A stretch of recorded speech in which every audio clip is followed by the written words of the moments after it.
हिकिड़ो बादशाह पंहिंजे बाने ऐं वज़ीर साण करे शिकार ते चढ़ी। हलंदे हलंदे हिकिड़ो शिकार नज़र चढ़ियुनि, पंहिंजा घोड़ा खणी हुन जे पुठियां छॾियऊं। शिकार त कुझु पंध खां पोइ जंग में ग़ाइबु थी वियो, पर हीअ टई ॼणा हिक ॿिए खां विछड़ी विया।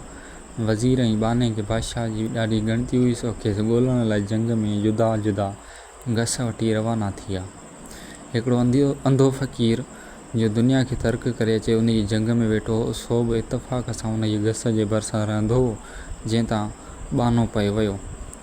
बानो जॾहिं फ़क़ीर वटां लंघियो तॾहिं हकल करे पुछियईं त अड़े अंधट, तूं को बादशाह हितां वेंदे ॾिठो? फ़क़ीर यकदमि वराणे चढ़े ॻोल्हट। उहो ॿुधी बानो अॻिते रवानो थी वियो। घड़ी कान गुज़री त वरी वज़ीर बि उतां अची लंघियो, जंहिं बि घोड़े ते वेठे ई फ़क़ीर खे हकल कई त अंधा वीर, तो हितां बादशाह त कोन वेंदे ॾिठो? फ़क़ीर जवाबु ॾिनोसि त न ए वज़ीर, हितां बादशाह त कोन लंघियो आहे, पर घोड़े खन अॻु गोलू हितां लंघी वियो आहे। वज़ीर बि हलियो अॻिते।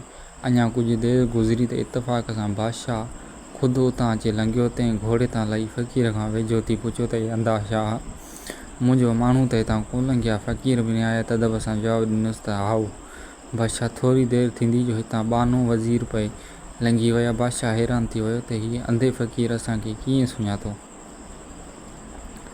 खांसि उन जी हक़ीक़त जो सबबु पुछणु लॻो। तंहिं ते फ़क़ीर चवणु लॻो त साईं, मूं हक़ीक़त में हर हिकु संदसि गुफ़्तगू मां सुञातो। जॾहिं कंहिं माण्हूअ मूंखे अंधट करे छॾियो तॾहिं ॼातुमि त पके ही को गोलू आहे जो पंहिंजी लियाक़त ज़ाहिर थो करे। उन खां पोइ शायदि वज़ीर साहिबु हो जंहिं मूंखे अंधो वीर करे छॾियो। तंहिं करे उहो ॼातुमि त हीउ ज़रूरु को समझदार ऐं नेक बंदो आहे, तॾहिं खेसि वज़ीर करे वराणे ॾिनुमि। वरी साईं जन मूंखे अंधा शाह करे छॾियो, तंहिं तां मां ॼातुमि त हीअ लफ़्ज़ ख़ुदि बादशाह जी मुख खां निकिता आहिनि।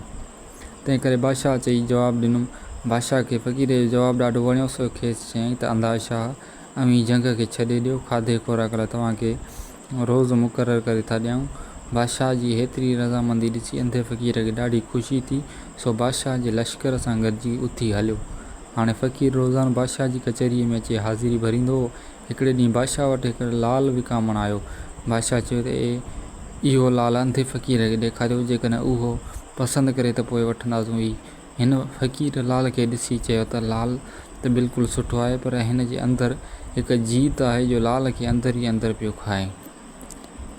तॾहिं बादशाह खे फ़क़ीर खां पुछियो त तो कीअं सम्झो त हिन लाल में अंदरि जीत आहे? अंधे जवाबु ॾिनो, साईं, मूं लाल जे वज़न मां सही कयो आहे, छो त लाल ॾिसण में त वॾो पियो अचे, पर वज़न अथसि ई कोन, तंहिं करे ॼातुमि लाल में जीत आहे। बादशाह यकीन ख़ातिर उहो लाल भञाए ॾिठो त वाक़ई हुन मां हिकु जीत निकितो। तॾहिं बादशाह हुन जी अकुलमंदीअ ते ॾाढो राज़ी थियो ऐं हुकुम कयईं त आईंदे लाइ अंधे फ़क़ीर खे संदसि रोज़ीनी में 2 जे बदिरां 3 रुपया ऐं 3 वक़्त शाहाणी मानी ॾिनी वञे। थोरे घणे ॾींहं बादशाह वटि हिकु सुहिणी औरत आंदऊं। उन ख़्याल खां त बादशाह हुन खे पंहिंजे हरम में क़बूल करे। बादशाह उन माण्हू खे चवणु लॻो त पहिरियों फ़क़ीर खे उहा औरत ॾेखारे, जेकॾहिं खेसि पसंदि आई त पोइ हुनखे महिलात में रहण जी मोकल ॾिनी वेंदी। जॾहिं हुन औरत खे फ़क़ीर वटि आंदो वियो त हुन न कई हम न तम भरे कचहरीअ में औरत खे मथे खां वठी पेरनि ताईं हथ घुमाए जाइज़ो वठणु लॻो ऐं पोइ यकदमि चवणु लॻो, हीअ औरत बादशाही घराणे जे लाइक़ु न आहे। हिन में ॿियूं त सभु ख़ुसलतूं सुठियूं आहिनि, पर कसबियाणीअ जी धीअ ॾिसण में अचे थी। तॾहिं बादशाह वरी अची अंधे फ़क़ीर जो पासो वरितो ऐं पुछियईं त तो कीअं सईद कयो त हीअ कसबियाणीअ जी धीअ आहे? फ़क़ीर चयुसि, जीअं त क़िबला, मूं जॾहिं हिन खे मथे ते पोइ हथ लाथा त हिन ज़रो बि कीअं न की वियो ऐं जीअं जो तीअं बीठी रही। आख़िर बि त आउं त बेगानो ऐं धारियो मर्द हुउसि। का बि शरीफ़ ऐं ख़ानदानी औरत धारिये माण्हू जे हथ ईअं जिस्म ते कीअं पसंदि कंदी? तंहिं में सम्झियुमि त हिन औरत में अलबत को अहिड़ो बुनियादी असरु ज़रूरु आहे जो को बि उल्को कोन थी करे। पक थियमि त हीअ का कसबियाणीअ जी धीअ आहे। बादशाह खे अंधे जो हीउ जवाबु ॾाढो वणियो ऐं हुकुम कयईं त अॼु खां वठी खेसि रोज़ानो 4 रुपया रोकड़ा ॾिजनि। बादशाह जो हुकुम ॿुधण सां हुन चयो त बादशाह, तूं बि बखिलिन जो को बाबू थो ॾिसिजीं। इंसाफ़ ऐं क़दुरु त तो वटि बि कोन्हे। जे सखी मर्द हुजी हा ऐं इंसाफ़ ॼाणी हा त मूंखे इनाम सां ड्राहे छॾी हा, पर ख़ैरु हाणे पंहिंजी मोकिलाणी आहे, ईअं चई कचहरी मां उथी हली वियो।